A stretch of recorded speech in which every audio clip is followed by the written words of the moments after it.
Hello, everyone, and thank you for joining us today in honor of International Women's Day on Saturday, March 8th. My name is Christine Sawchuk, and I am the President and CEO of CBV Institute. I'm very happy to be joined here today by Tanya Van Biesen to discuss breaking barriers, creating change, and advancing equity in the world of finance. Tanya is the president and CEO of VersaFi, formerly Women in Capital Markets, where she uses her experience to contribute to achieving the organization's mission of accelerating equity in finance for women and gender diverse individuals. Prior to joining VersaFi, Tanya was the managing partner for the board and CEO succession practice at a global human capital firm. And previous to that, she led global member management and engagement operations at a global nonprofit focused on the advancement of women and other represented groups in the workplace. Tanya, thank you so much for joining us today. Christine, thanks for inviting me. Glad to be here. Great. Before we kick things off, do you want to expand a bit on your background to provide more context to your experiences? Sure. So it was very kind to give you just a small portion of my background. I have worked for a long time. So I started my career many years ago out of undergrad. I actually worked at Procter & Gamble, which was a great formative experience. And I was pretty sure I was going to run the company one day. I was going to move to Cincinnati and do all those things. And actually about 5 years into my career, I thought I was, I guess, less interested than I originally thought in diapers and in detergent, although they are great products. And so I wanted to move into the world of people. And so I then moved into executive search. I spent 21 years in executive search. I was a partner with Spencer Stuart for a long time, and I co-led the financial services practice. But somewhere in that time frame, I also stood up the Canadian diversity practice. So there had never been a diversity practice in Canada. I stood that up. It was very gender focused at the time, as opposed to other things like race, ethnicity, ability, sexual orientation. The early days of it, admittedly, were very gender focused. And so I did that for a number of years. And then in 2016, I left and I moved into a not-for-profit. And for 6 years, I worked with a not-for-profit that was very focused on accelerating progress for women. That's something that I've always been passionate about. And then I popped back out into a couple of years ago in 2022 and went back into professional services, where I focused very much on board and CEO work. But when I was tapped on the shoulder for this role at VersaFi, formerly Women in Capital Markets, it felt like a really nice coming together of my prior not-for-profit work, but also a lot of work over many years in financial services. So I feel very blessed to be here. Great. Yes, it's a perfect role for you, obviously. So we have some great discussion topics today. Interesting to hear your perspective on these topics because they are crucial and certainly timely at the present moment. So for everyone joining us, I'm sitting in Ottawa and it just feels so timely. Like, oh dear, rough day in Ottawa. maybe. Yeah. At least you're not in Washington, but that's another story. So for everyone joining us today, we'll be discussing the role of leadership in breaking barriers in terms of both management and boards, and then we'll move on to a more future-oriented perspective. We will have time throughout our chat and at the end of the chat for audience questions. So if you do have questions, please type them in the chat box, and we'll try to address them as we proceed through our discussion and at the end of the discussion as well. Okay, Tanya, ready to get started? Yeah. Perfect. So we've talked a little bit about your career and your experience and the positions you've held, throughout your career, as well as the governance and volunteer work that you've done are certainly a testament to your strong advocacy for gender equality in the workplace. I'm curious to know your perspective on the progress you've seen over the years in Canada and where you think we may still have some work to do. So I'm an inherently optimistic person, I will say, Christine, maybe sometimes to a fault, but we have, the data shows that we have made tremendous progress, actually. So as it relates to women, if you look over the last 10 years, there has been more than a doubling of representation of women on Canadian company boards, Canadian headquartered, Canadian listed boards.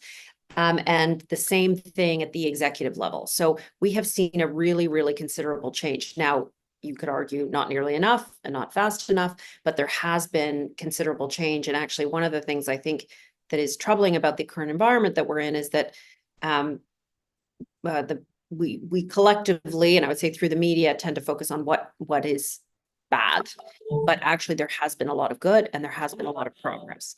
And in large part due to the fact that there has been a lot of attention on this issue. So a combination of different groups. There has been regulator attention on this, there has been government attention on this, there has been private sector attention on this, and there has been not-for-profit sector on this attention on it. And all of those mechanisms working together actually make change, with the added benefit of having a lot of sunlight on the issue.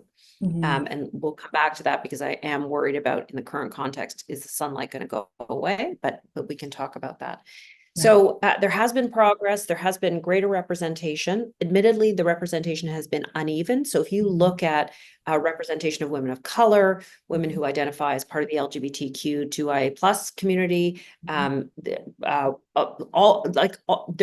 it's just very uneven, and those groups are still underrepresented. So women writ large have made gains. Those have come more so to white women than other women. So we still have a lot of work to do within the progress, frankly. And then I said a lot. And what was the second part of your question? Where do we still have work to do? Still have work to do, yes. Yeah. So I still think we're not where we should be. So if you look at, women represent 51% or 50.9% of the population in this country alone, and actually it's true in a number of countries around the world. Women's educational achievements have outpaced those of men for almost 30 years. So we are somewhere in 50 to 60% of university graduates, and have been for the last generation plus. So if you look at it on that basis, we are still not fully represented at all levels and across all industries.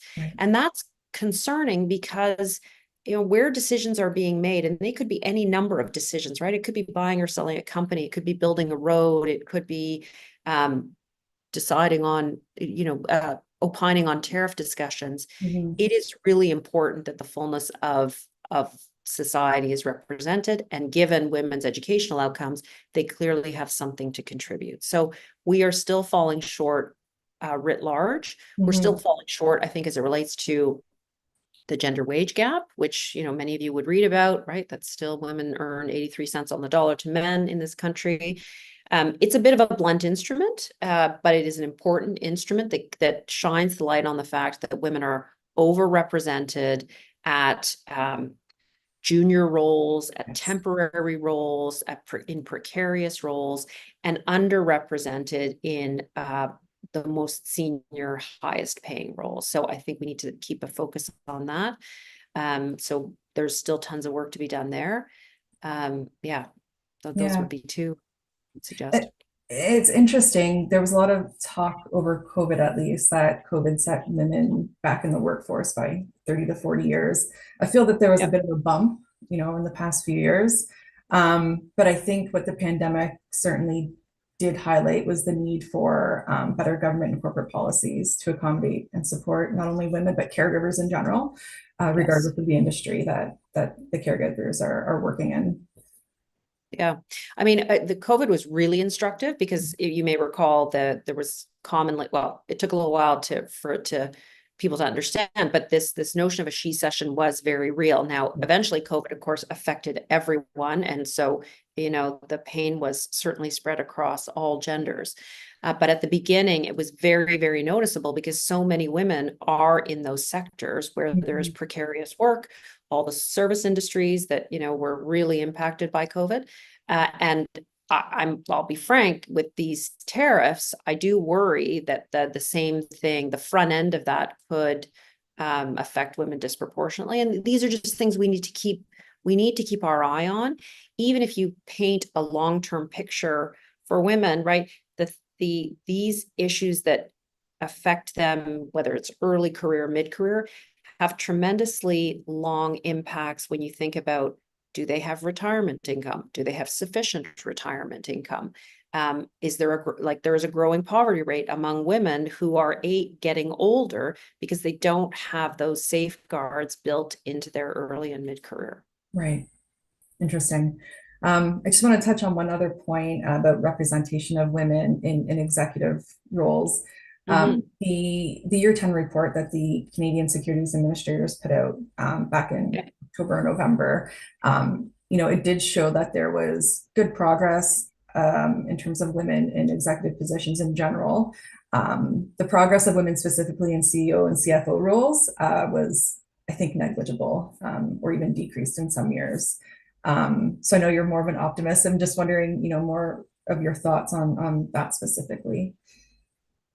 Really important stat. I would say those two, CEO, CFO, and the CSA report doesn't measure all of this, although you can find it through other data points in this country. But women in business, like business line roles, as opposed to support function roles, and that's not to denigrate support function roles, but the path to the CEO office and often into board seats goes through business line ownership. It could be a divisional ownership, but it's in fact it's P&L ownership of some kind. And so if we are not training women up or encouraging them, or if women are not stepping into those opportunities, we will have a gap at the CEO and board level for some time to come. Right. Definitely a succession issue.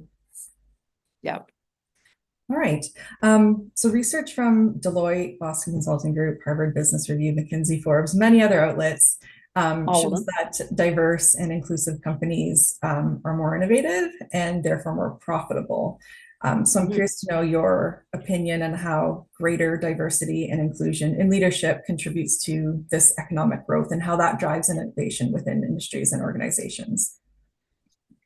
This is the whole reason why I do this work, is because I believe so profoundly. I believe profoundly in this country. I believe profoundly in the opportunity for businesses to power our economy, and because I've spent my whole career in talent.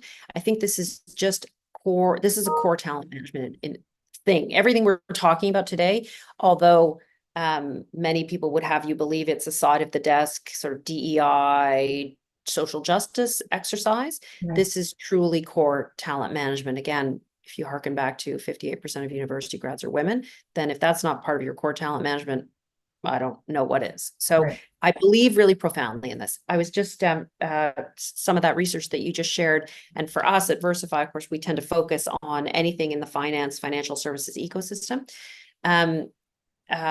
The research is very clear. And McKinsey has done research on this for years. For 10 years, they've done representation research, but then they've taken that and they've looked at the outcomes of companies. Companies that score in the top quartile for gender representation, they are 18%, overstate, they're 18% more likely to outperform their peers financially that are in the bottom quartiles. Yes. And if companies that actually are in the top quartile for gender and ethnic representation, so that could be race, ethnicity, sort of a blend, they are 9% more likely to outperform their those in the bottom quartiles. So, when you look around, you think about every company out there that's looking for an advantage. Actually, this talent management advantage is sitting there in front of us. And I recognize, it's not always easy. Okay, can we find people or we're all competing for talent, of course. But the idea is that we have to open our aperture because the data is so clear. And I think for everybody on this call who's very data driven, I would drive you back to the data because it is very clear and it has been time tested now over a decade or more. Right. And I think a key point to remember is equity and diversity are obviously key, but inclusion is the key point when it comes to representation. I go back to a line that I've heard quite a few times that I really like, and the line is, it's not enough to be invited to the party, you have to be asked to dance. So it's the inclusionary aspect of how a diverse representation of employees and leadership is allowed to contribute their ideas and their thoughts and their critical thinking to corporate values and processes and procedures and the work that gets done. Totally agree. Right. Okay, so we've talked about how there's stats and years and years and years of proof as to Mm. how increased diversity and inclusion leads to innovation and growth. Yet, despite this, over the past months and weeks and days and probably hours, we've heard and seen, particularly in the U.S., companies increasingly backing away from ED&I initiatives, Yeah. whether that's by softening or removing language in annual reports, or more aggressively pushing back against initiatives by canceling programs in their entirety. It's the list of companies doing this, unfortunately, is too long to start specifically mentioning companies. And again, this is all despite the proven benefits we just talked about to increasing inclusion in the workplace. I think it's understood why companies are doing this, particularly given what most of us probably observed last night in the address to Congress. But what I'm curious to know is, do you feel that this shift that we're seeing in the US will fundamentally impact what's being done in Canada in terms of ED&I initiatives? I wish I had a nickel for every time someone asked me that Mhm. question. And I wish I knew, Christine. Like I can, let me tell you what I'm observing. And then I'll tell you what I'm afraid of. Sure. So what I am observing so far is encouraging. Um, and that's not to say that there are not changes taking place inside Canadian companies. There are, and many of them, particularly those who have businesses in the US, meaningful businesses, they're trying to thread a needle between avoiding any attention from the DOJ Mhm. and then figuring out how to be quasi-consistent between their US business and their Canadian and perhaps other jurisdictions. Right. Tricky for sure. And to your point, I think it was made clear last night by, it's clear where the trickiness lies. Yes. But so far, and certainly from the organizations that we work with closely, they have given every indication that they are as committed to the talent agenda and making sure that it is diverse and inclusive, as it ever was. Mhm. Um, I do worry that this is such an evolving issue that I don't think anyone can predict, where this is going to go and who's going to do what. So I worry about that. I also worry about what I mentioned earlier, which is that, I think the gains that have been made over the last 10 years for women, by women, with women, for women, have come in large part because there has been a tremendous amount of attention put to this. Right. Attention and capital and, a regulation, all the things that I talked about earlier. So if we take all of that away, Mhm. it is very easy to imagine a situation where at best we stand still, or at worst, we go backwards. Yes. So I do worry about that. And I think we should all be very attentive and alive to that, Mhm. because that's possible. Right. There's been a few things I think we've seen, in Canada over the past few weeks. Pride Toronto lost a few of its key sponsors. That being said, those are sponsors that also do business in the US. Yep. And they, I would assume, want to be seen as avoiding explicitly supporting LGBTQI2S rights. That's led organizers to downsize those events to simply keep their heads above water, which is unfortunate. And then back in January, Shopify, which is Canada's largest tech company, laid off its equitable commerce team and closed its built Black and built native programs, which was quite unfortunate.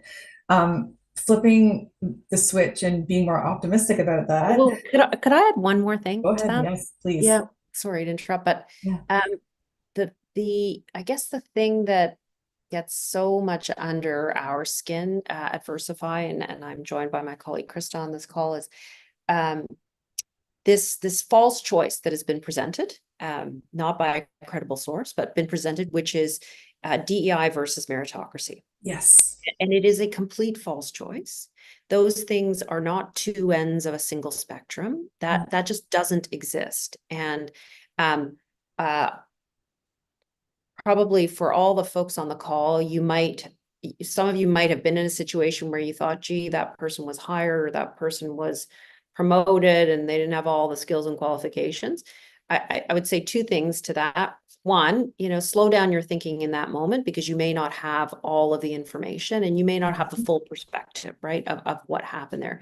Two, has that happened? Yeah, that's probably happened in the past, but that is very much the exception and not the rule.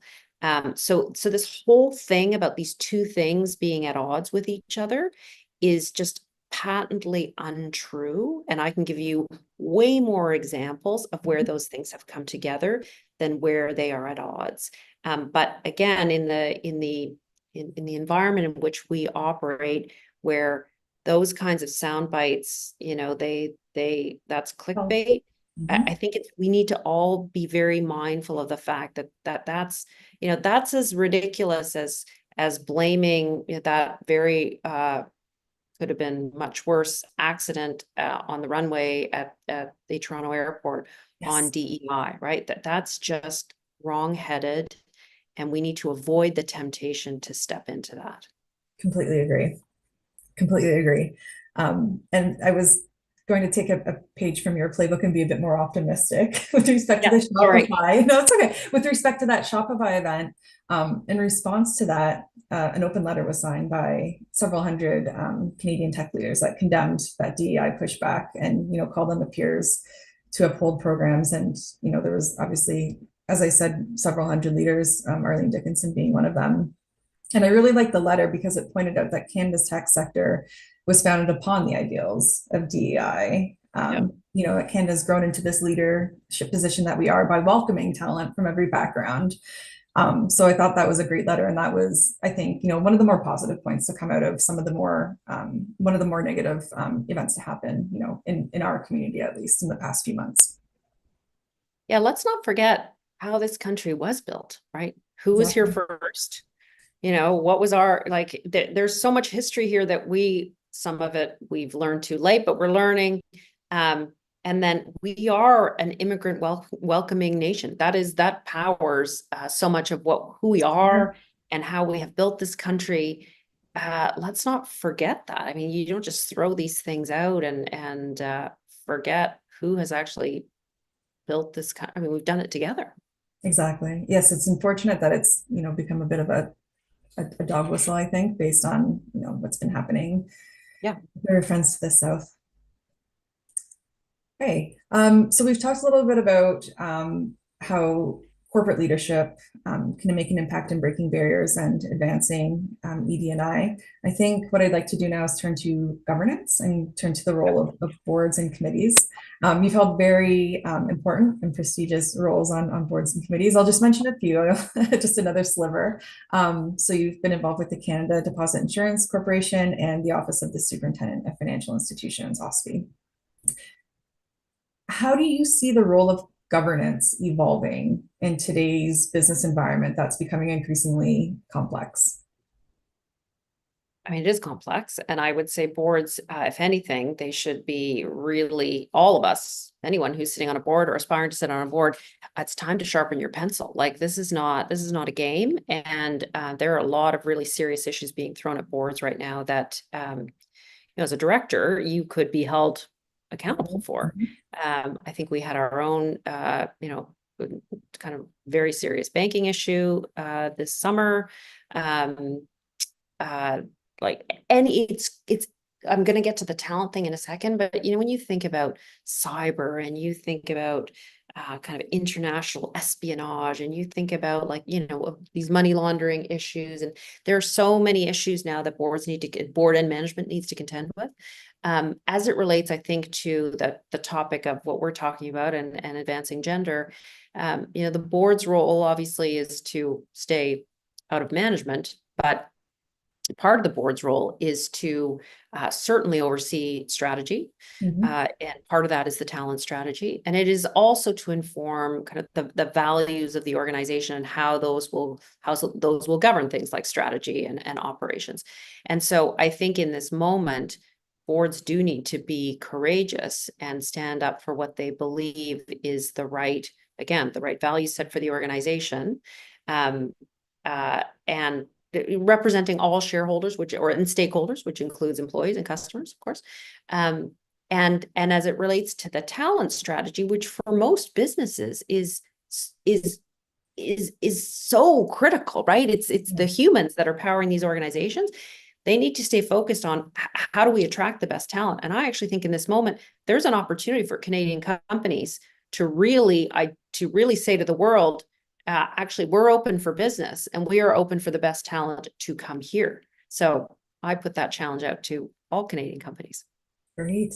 I read a statistic the other day that I was surprised, somewhat surprised about, but I thought it was very telling. It was from Harvard Law. Mhm. 64% of investors believe that governance practices are as important as financial performance when making investment decisions. I'd always known that governance practices are obviously important, but for 65% of investors to believe that they're as important as financial performance, I thought that that was very telling. Yes, very telling. Yeah. Yeah. I mean, for anyone who's an aspiring director out there, I would say, do your homework, be careful what you wish for, right? Like and I can say even from my own experience, right? The intensity of the materials and the attention that you have to pay to them is very, very, very high, because you are on the nut along with management if something goes sideways or worse. And I do think the number of complex issues coming at companies today, whether it's climate or it's cyber or any number of things, they've just multiplied. Yeah, it definitely highlights the need for, again, more diverse boards, but Yeah. continuing education as well to fill those gaps in where the board doesn't have knowledge or representation in a specific area. We have an audience question that came in. If it's okay with you, we'll have to circle back to the executive level Yeah, sure. of Yeah. discussion. So the question is, what do you believe are some of the strategies to break the barriers at the executive levels, as the data on ROI and targets don't seemingly feel that they have had an impact? So let me sort of take the first part of the question, which is that what are some of those barriers that still need to be broken to see more women, I think, as I interpreted that, at the executive levels? Yes. Okay. And the second part was the data on ROI and targets don't seemingly feel that they have had an impact. Yeah. I think just the ROI part of the question I find interesting, because there is no ROI on all those companies that were run by a single gender for centuries. So I always find it bristling that we have to produce an ROI to be allowed into the room. But anyway, I get your question. I think there are still some really substantial barriers at that kind of cracking those most senior levels. Right.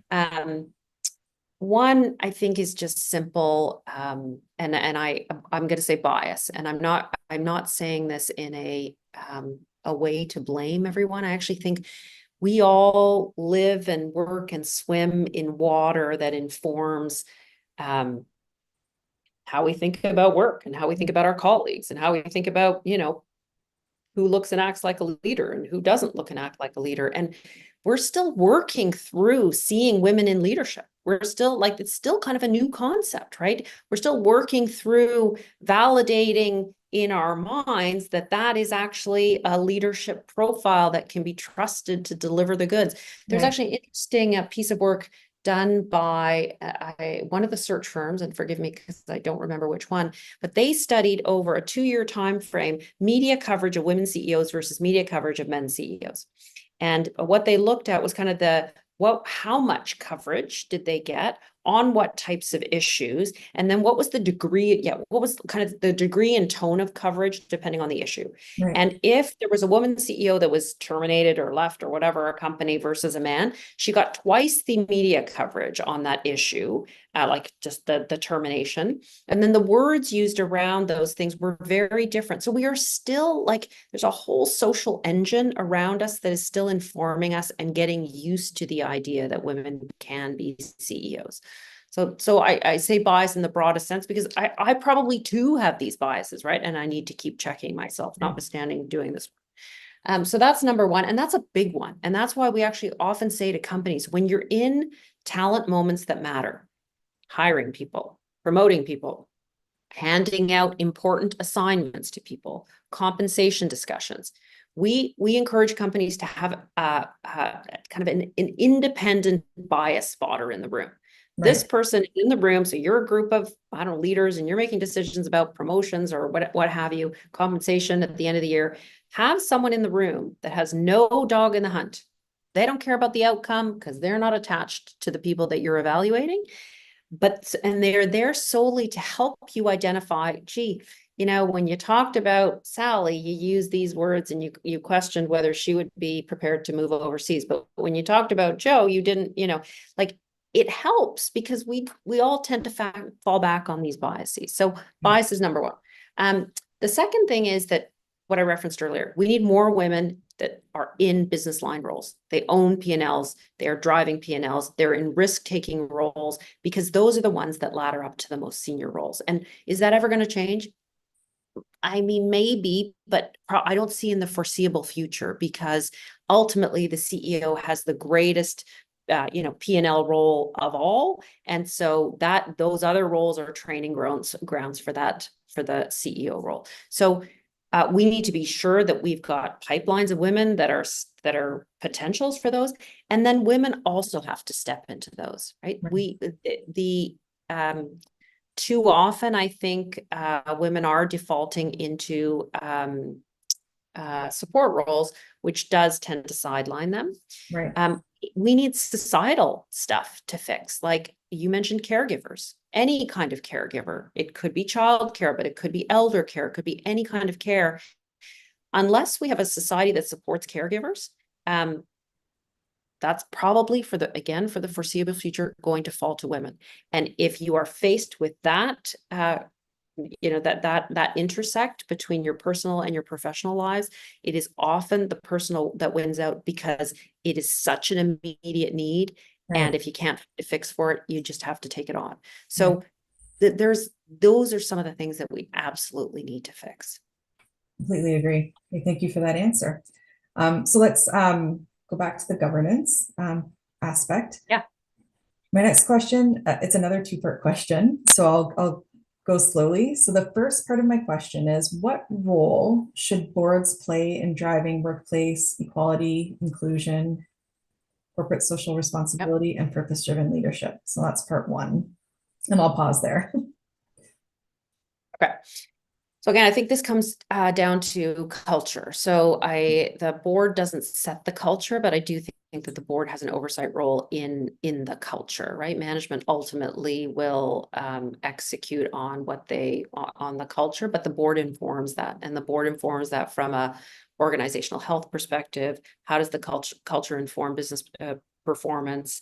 And that's all markers of business performance. Where's the culture unhealthy? One of the things that I would say at a governance level is observable now is that there's a low amount of trust among employees, and trust impacts your ability to, like, your stickiness to an organization, your engagement, your ability to deliver on performance. So those are things that I think boards need to be very attentive to and need to be asking management about. So unpacking employee engagement survey and understanding, what's really bubbling below the surface, and also at what levels, like where is it bubbling?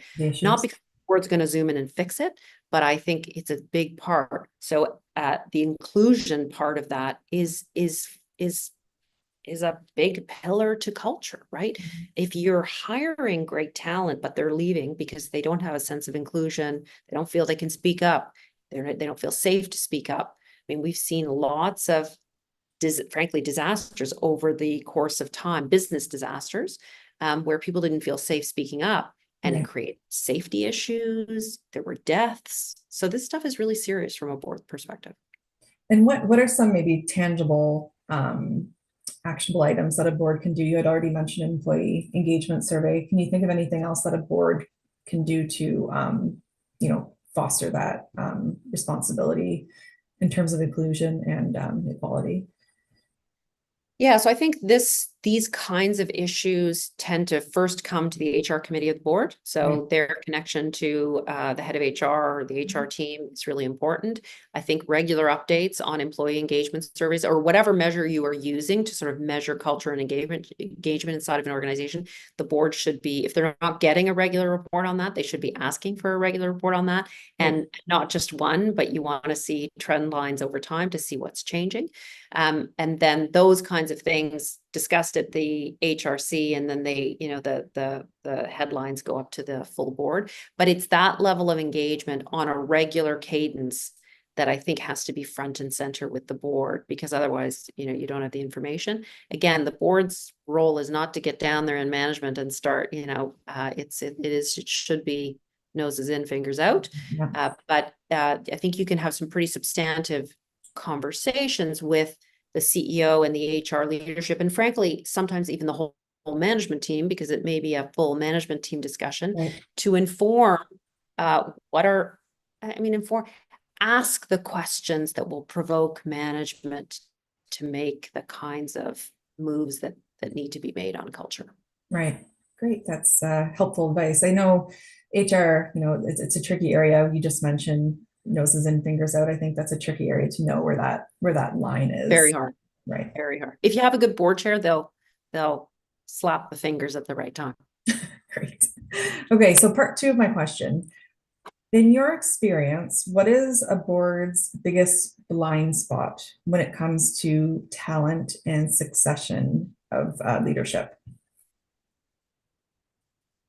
Oh, the succession one, I feel easier to answer. The biggest talent blind spot. I mean, depending on the board, of course, you're not necessarily always, a good board will ask to get good exposure to management, probably a couple of layers down. And that doesn't mean that you're spending all your time with them, but you're actually seeing them with some regularity at the board meeting. They're having an opportunity to speak and share a little bit about what they're doing. There could be a board mentoring program where a board member and a management member are sort of assigned to each other. So there's a bit more of a regular and maybe more casual conversation, if you will, between them. So those are some strategies that I would say really should always be in place. As it relates to succession, and maybe I didn't answer the blind spot question, but I think boards can fall prey to you get the information you get. Right. And that may not be sufficient to actually make a good determination on, do we have the kind of breadth of experience? Do we have the depth of experience? Are we accessing talent from a broad enough pool? So making sure that you're sort of probing into the beyond the material, I guess, would be a blind spot. Succession is a really interesting question. Succession should start years and years before the succession event happens. And if it depends a little bit on the size of the organization. For large organizations, you should be starting that at least 5 years out, if not more. If you're a small to mid-sized organization, if you're a small organization, harder.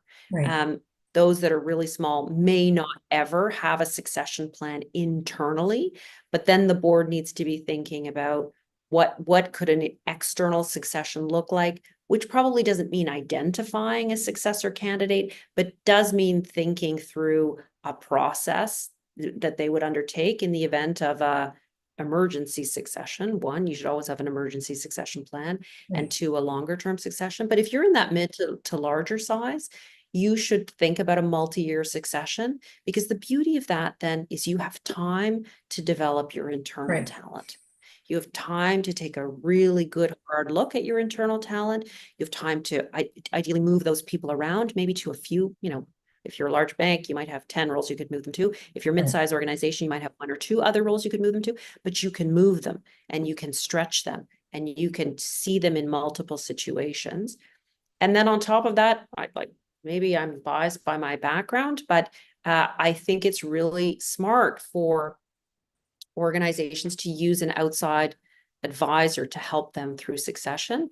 And by the way, just coming back to International Women's Day and women, this is an opportunity to generally, if you use an outside advisor, they will encourage you to think broadly about the possible talent that should be in your succession pool, Right. right?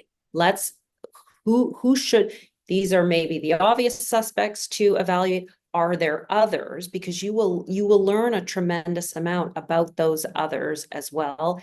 And that is often an opportunity for women and other underrepresented groups to come into that frame. Right. And I think an external advisor providing their insight might encourage a board to consider skills and attributes that the board perhaps isn't currently thinking about if they're focused on that, core group or the most likely parties for that succession. That'll dovetail us into my next question. But before we do that, I have another question that came in. And I think it does pertain to board oversight. So I think it's a good time to ask this. How can organizations ensure that their EDI initiatives are not just performative, but lead to lasting change? Great Great question. Really good question. And I think, in this current moment, we are seeing perhaps some evidence of some performative programs. I would say particularly on the heels of the George Floyd murder, there's a real, kind of upswing, and you could debate how genuine those efforts were. And that's not a blanket statement, but here and there. I mean, the best way, frankly, and it seems to have gone out of favor in the US, but the best way is to measure it. Again, so many of these efforts have been relegated to a side of the desk exercise called EDI, which then loses its funding if the economy goes sideways, or loses its funding if someone thinks it's out of favor, or whatever. This should be a core pillar of your talent management strategy. And in all of our talent, whether it's all of our business strategies, including our talent management strategies, we measure stuff. So we should be measuring this as well. And when you measure stuff, generally you have objectives and goals that you're trying to reach. That's not the same as quotas. Quotas are something different, but actually measuring your progress or your lack of progress and understanding why you are progressing or not progressing, understanding patterns in terms of attrition, promotion, advancement, or lack of promotion, advancement among various groups. That stuff's important. It's information that helps inform your overall talent strategy. This shouldn't be a side of the desk afterthought kind of volunteer activity. This is truly a core pillar of talent management. So measurement, to me, without it, again, in my little worry jar, I do worry about how we're going to advance. And as soon as you take measurement away, I do worry that these efforts become performative. Right. And I think I would one thing we may see. Oh, sorry. No, I was just going to say, no. One thing we may see in light of the current environment in the US is that companies may become quiet about their measurement. My hope is that they will not stop measuring, but that they will not be as overt, unfortunately. And I do think it's unfortunate for obvious reasons. I don't think we can immediately assume that what's happening right now means companies will stop measuring. I would be surprised if that is the case, but time will tell. Right. But I was going to add, in terms of measurement, I think we need to be mindful that this isn't a short term, let's measure it for 4 quarters and see where we're at. This is a longer term issue to actually measure the change. And I think saying a different way, you would mention this is not something that should be done on the side of the desk. I completely agree. It's, these initiatives should be interwoven throughout everything an organization does, as opposed to, discrete programs like, as you mentioned, can be, shut off if the budget doesn't allow for it anymore.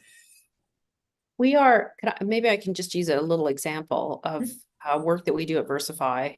So we have a program called Job Shadow Day, which we run across the country, or specifically Toronto, Montreal, Calgary, Vancouver. And we do it every year. We've done it for many years. And the whole concept is to bring high school age girls, high school and in Montreal Cégep as well, young women into the downtown, whichever downtown we happen to be in. We host them for the morning at one organization. They get all kinds of information about the finance sector, what it is to work in the finance sector, what are the jobs, what's the whole variety of jobs, what courses do you need to take, as you're finishing up high school and going into university, what are the programs you can think about, so they can start to imagine themselves in these programs, in these careers. And then they fan out in the afternoon to usually about 10 firms across the finance sector, and they actually get to job shadow people. It's a great program, but it shows you how early, and you could even say that the interventions need to start even earlier. Our program is in high school. I know that there are many great programs that start even before that, but it is so important to expose people to what is possible and start to seed those ideas in their minds. And it's the same way in organizations. We can't expect this to turn on a dime. It is about, building these pathways that then people start to, walk along, but it takes time. Right. That's a great program. And I would imagine it's equally as important for those high school people, girls specifically, to see themselves reflected in the Yes. workplaces that they visit. Yes. Yeah. And in fact, we're just kicking off a partnership with Connected North, which some of you on the call may know, but it was started by a group of tech companies to deliver content and education to isolated Indigenous communities. So we're going to try and do the same thing with them to help them see the possibility of careers in finance and what the range of opportunities are for them. Because as we know, Indigenous people are underrepresented across pretty much every business in Canada. And so helping them to see that there's an opportunity here, it starts at a young age, right? It's exposure like it would be for any of us. Fantastic. Okay, let's move on to a more future perspective. Yep. My question says the next 5 years. That's 2030, which is just mind-blowing to me. So let's talk a little bit about the skills and mindsets that will be required for leadership in, over the next few years. What do you think leadership will look like in 2030? So interesting, because these are things that we would have studied extensively when I was in search and human capital leadership, and there's lots of change, and yet there isn't, as you can imagine, right? So I think there are certainly some changes that we can't deny, right? The impact of technology, and some of the risks that I talked about earlier. So the whole world of digital and how that is changing how we do business, the risk of cyber and how that will continue to be a huge risk. So understanding those, and for leaders, I think you need to be, well, AI, of course, is a huge and obvious one. How is that going to change fundamentally jobs, but also workflow? What does that mean for productivity? How can we leverage it from a productivity perspective? Those are all things that I think we all, in any business, we owe it to ourselves to become much more aware of. Maybe you're not the next Jeffrey Hinton and you're an AI specialist, but you're, and we say this to women all the time, right? These are topics, even if you're not going to specialize, you should be conversant, you should be comfortable in these areas. All leaders will have to be comfortable in these areas. I think there are some table stakes things that remain, right? You have to, leaders have to understand the financials. They have to understand how the business works. They have to understand, generally, the more senior you get, you have to be both an effective leader internally. You have to be able to deal with external audiences, whether that's customers, investors, like all the stakeholders on the outside of your company. I do think climate's not going anywhere. So climate concerns and issues and an understanding of how your business intersects with climate and how climate is going to affect your business, I think that's critically important.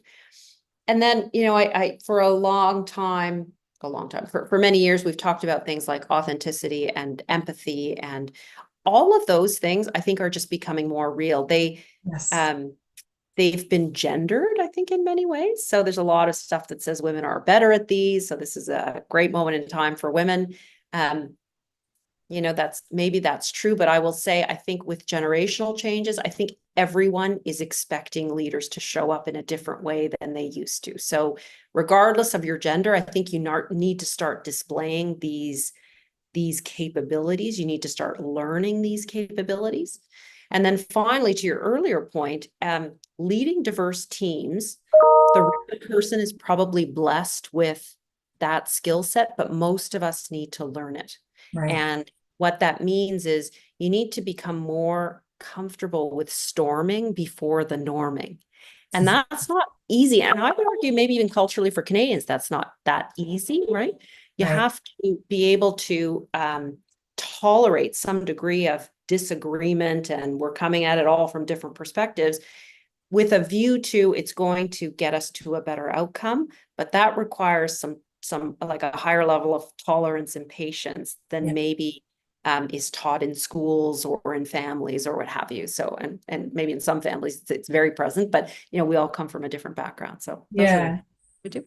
yeah, I agree. I think adaptability is going to be a key, a key aspect of leadership going forward. And just, I think interwoven with everything you said is just being an effective change agent. And I think that ties back to, all the communications and working with, can you work with people?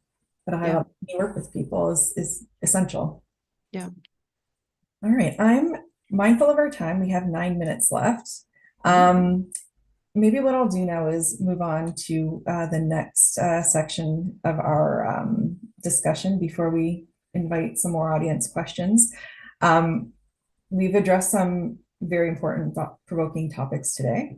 And if it's okay with you, I think I'd like to switch gears and on a bit of a lighter note with some rapid fire questions. Yep. Okay. So I want you to answer with the first thing that comes to mind. No overthinking. Okay. Go with your gut. Be mindful that we are live streaming this. Yeah, exactly. Whatever comes to your mind first. Okay. Okay. What is the last thing you Googled? Oh. Okay, this is boring, but it was actually, I shouldn't say it's boring, with all due respect to McKinsey, it was a report about the US wealth management sector published by McKinsey. Good answer. Okay, what's your guilty pleasure TV show? Oh, okay. I feel I need to tell the truth, but don't judge me, because I do really fundamentally believe in the advancement of women. But my daughter has kind of had me hooked on the Housewives of Beverly Hills. Oh, it's a good escape. I'll agree with that.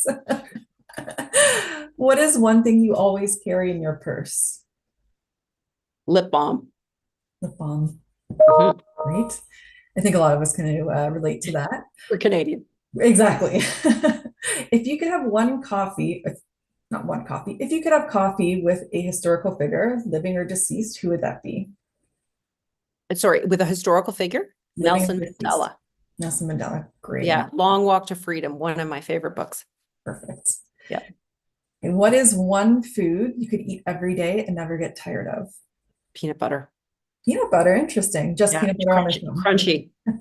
Okay. Yeah. And we have a few more questions coming in, but I have one more rapid fire question. What is the best compliment you've ever received? Oh.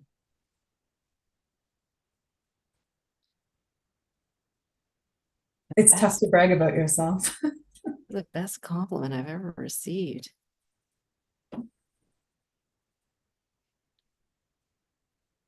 I always tell my husband he doesn't give me enough compliments, so I'm going to take this one home again to him. But I think I don't know if this is exactly the answer you're looking for, but to me, it's when someone that I've worked with has said to me, "You've made a difference in my career." Amazing. Amazing. Okay, thank you for that. That was fun. I'm sweating right now. I hope it wasn't too stressful. We have a few more questions that came in. We do have 5 minutes. So I'll just take these questions one by one. The first question is, what is one piece of advice that you'd give to the next generation of aspiring leaders? if maybe I can give a couple. Sure. The first one, and maybe because it's the moment that we're in right now, but I would say remain optimistic, remain hopeful. I don't think that's easy right now for young people. But I do believe there's tremendous power in optimism and hope, and there is tremendous capability in this country and frankly many other countries. But so I that would be my number one thing. And then the second thing is, as your early career, building your career, show up, work hard, deliver results, and build your network. Because that network is going to be that group of friends, colleagues, acquaintances, clients, suppliers who are going to be ideally with you, propelling you forward, lifting you up on the bad days, cheering you on the good days. It really does take a village, but that networking you can do early on is incredibly powerful. That's excellent advice. Okay, our next question. This is a fun question. If ED&I was a movie genre, what would it be and why? A drama because of the challenges, a superhero film because of the change makers, or maybe a rom-com because of all the awkward but necessary conversations. I mean, first of all, whoever answered the question, love it. Secondly, thank you for the drop-down menu of options, because I think I really struggled without it. A little bit of I assistance. would say I would go for B, the superhero. I love that. I think I might, if I could, and use that. I love that analogy. So I really appreciate that question. So I would go with the superhero, and I would also say, I was reading this the other day.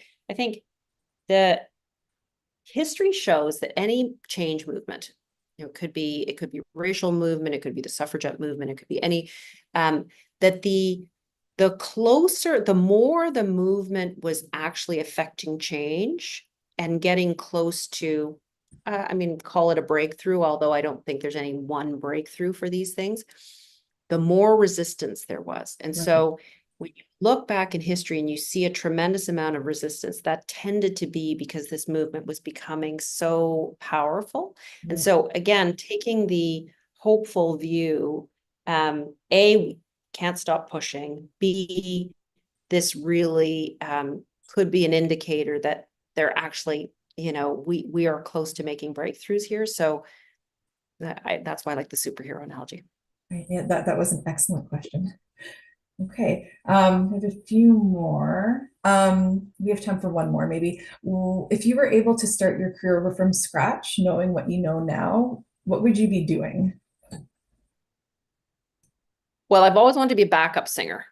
So if I could have done that, I would have been a backup singer to like some famous singer.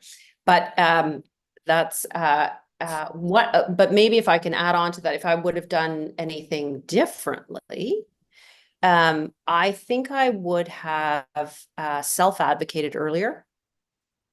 I think I actually would have done, I'm a pretty good person at getting to know people, but I think I would have done more sort of network building earlier on. And networking can be kind of a gross word to people, but, kind of just building your community. Those are two things that, well, like one is a career choice and the other one is that's what I would have done differently. Great. And I think maybe we have time to sneak in one more question. This is a big question. What role do male allies and sponsors play in advancing women's leadership? What can they do to be more effective? So wonderful question also. Thank you. I think allies play a tremendous role. If you think about like what's the split now? There's still 90% of the world's companies are run by men. So this change that we're talking about around gender equity is not going to happen without men, because they are in many and significant leadership roles. So it is incredibly important that we lock arms and do this together. So a hugely important role. I think so for those men who are engaged, thank you. I think that's great, because I'm sure you have mothers or have mothers significant others, perhaps, or daughters, nieces, sisters, what have you. And I think what I love about an ally is they don't look at this as a zero-sum game, right? It's not that this is a pie and it only has 10 pieces and we all have to grab the pieces really fast. They look at it in a much more growth mindset, expansive way. What more can allies do? Speak up if you see an inequity or an injustice. Speak up for the women on your teams that you think are perhaps not getting the opportunities that they need. Help amplify those voices that are often not amplified or not in the room. Those are some key things and frankly, if we can build allyship into our leadership DNA, we'll all be better leaders. Great. That's a great closing thought. We're at 1 o'clock, so unfortunately we need to wrap up. I think we could keep going for another few hours. It's been fantastic. So as we wrap up, I want to take a moment to thank our incredible guest, Tanya, for sharing her insight and wisdom. Your leadership and advocacy continue to inspire change, and we're grateful for the knowledge that you've shared. So there's a compliment that you can, thank you. Pocket. So for everyone, tuning in today, today's discussion has reinforced an essential truth. Gender equality is not a women's issue. It's an economic, business, and societal imperative. The power of International Women's Day isn't just in the conversations that we're having today and tomorrow and Friday, but in all the actions we take moving forward. So I do encourage everyone that's joined us today to reflect on what you've heard and think about one step. It can be a big step, it can be a small step, but one step that you can take to support and advocate for equality in your workplace, your community, your industry, the sports team you play on, any kind of community that you belong to.